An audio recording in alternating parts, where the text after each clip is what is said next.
তো কারণ হচ্ছে আমরা প্রত্যেক বছরই এই ইয়েটা করে থাকি। আমরা প্রত্যেক বছর পেন, জল এবং কখনো কখনো আহ, আরো আরো কিছু সামগ্রী আমরা দিয়ে থাকি। আমরা এই প্রত্যেক বছরই বিধায়ক সাহেবের নির্দেশ অনুযায়ী আমরা ছাত্রছাত্রীদের এই মাধ্যমিক পরীক্ষার্থী বা উচ্চ মাধ্যমিক যে পরীক্ষার্থীরা আছে যেখানে সেন্টার হয়, আমরা সাধারণত এই নারায়ণপুর নামখানা নারায়ণ বিদ্যা মন্দিরে সেন্টার হয়ে থাকে, সেখানে আমরা এটা দিয়ে থাকি প্রত্যেক বছরের আমার বিধায়ক সাহেবের নির্দেশ ক্রমে। আমরা নারায়ণপুর গ্রাম পঞ্চায়েত থেকে এবং যুব সংগঠন যে আছে যুব সংগঠনের পক্ষ থেকে আমরা এটা করে থাকি। নিরাপত্তার জন্য কি করেছে? নিরাপত্তার জন্য আমার প্রশাসন আছে এবং আমরাও আছি। আমরা পঞ্চায়েত প্রশাসন আছে, এছাড়াও আমাদের পুলিশ প্রশাসন আছে। নিরাপত্তা ছেলে মেয়েদের যাতে কোনো না অসুবিধা হয় সেরকম আমরা নিরাপত্তা রাখতে পেরেছি। জীবনের প্রথম মাধ্যমিক পরীক্ষা, এই মাধ্যমিক পরীক্ষা বার্তা পরীক্ষার্থীদের কি বার্তা দেবেন? আমরা সবসময়ের জন্য চাইবো মাধ্যমিক পরীক্ষার্থীরা যারা আছে তারা যেন ভালো জায়গাতে পৌঁছতে, উঁচু জায়গাতে পৌঁছতে পারে। তারা এখান থেকেই তারা তাদের সীমারেখা তৈরি করতে পারে। কেউ হবে ডাক্তার, কেউ হবে ইঞ্জিনিয়ার, কেউ আরো বড় বড় কিছু তৈরি হবে, সেটাই আমরা ঈশ্বরের কাছে কামনা করি। আপনার নাম কি? আমার নাম উত্তম প্রামাণিক, নারায়ণপুর গ্রাম পঞ্চায়েত উপপ্রধান।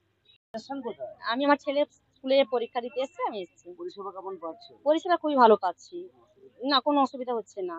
তো ছেলে প্রথম পরীক্ষা দেবে, আমি জানি না কেমন পরীক্ষা দেবে, আমার খুব ভয় করছে। তবে আমি চাই, বাবা মা গার্জেন হয়ে আমি চাই যে আমার ছেলে ভালোভাবে পরীক্ষা দিক, বা সবার ছেলেগুলো ভালোভাবে পরীক্ষা দিক, এটাই আমি চাই। কোনো সমস্যা হচ্ছে? কোনো সমস্যা হচ্ছে না। ও স্কুলে ঢুকতে পারছে? না, স্কুলের তার নিয়ম অনুযায়ী আমাদেরকে চলতে হবে।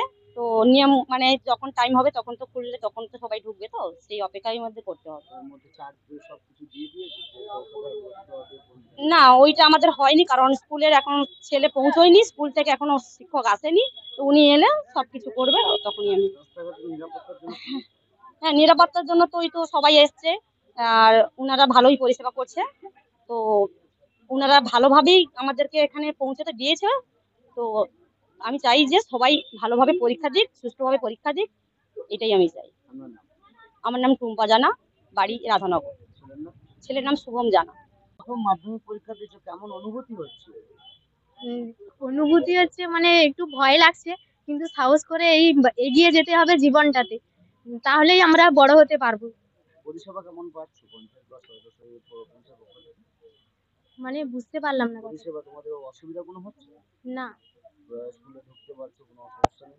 না। কি নাম তোমার? শ্রাবণী মণ্ডল।